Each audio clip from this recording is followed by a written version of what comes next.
Пандемия стала большим испытанием для всей авиаиндустрии, включая нашу авиакомпанию Air Astana. Карантин басталғалы Air Astana әуе компаниясы бірнеше репатриациялық тасымалдар жасап, Қазақстан азаматтарын елге жеткізді. Өз жатымнан сол кезеңдегі репатриациялық тасымалдарға қатысқан ұшақ экипаждарына алғысымды білдіріп, аспандары әрқашанда ашық болсын деп тілеймін. Мы соблюдали все меры, которые были определены санитарно-эпидемиологическими службами Республики Казахстан, в частности, ношение маски, использование санитайзеров. Наша задача как департамента бортового обслуживания, в частности, была транслировать именно через бортпроводников то, что пассажиры, приходя к нам на борт, могут чувствовать себя спокойно, не переживать ни за что мы соблюдаем все меры безопасности, соответственно, они могут расслабиться и наслаждаться полетом.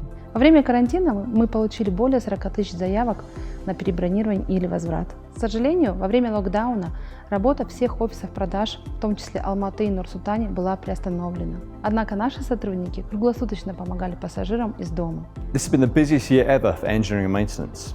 In April, we put the entire fleet into storage. Then we put into action plans to save costs. We also decided to carry out more heavy maintenance tasks than ever before, again to save costs. We performed structural repairs, modifications and cabin reconfigurations. And we performed our second ever C-check, the first unassisted. It's a huge achievement for us. Пандемия дала толчок для развития грузовых авиаперевозок. Переоборудование Боинга 767 в полугрузовой позволило перевезти нам 2640 тонн груза. При этом мы бесплатно перевезли 16 тонн 585 килограмм гуманитарной помощи, медикаментов, жизненно необходимых товаров из Индии, России и Китая. We have grown our flights within Kazakhstan this year, notwithstanding the troubles caused by the pandemic. Air Astana has continued to link not only the country but also Kazakhstan with the rest of the world, notwithstanding the fact that we have now a skeleton service on international routes. We continue to fly to Germany, to Turkey, to Ukraine, to Russia, to Uzbekistan, to Korea, to Dubai, to Kyrgyzstan, to Sharm el-Sheikh on the Red Sea, and of course I'm delighted that we have been able recently to launch flights to the Maldives.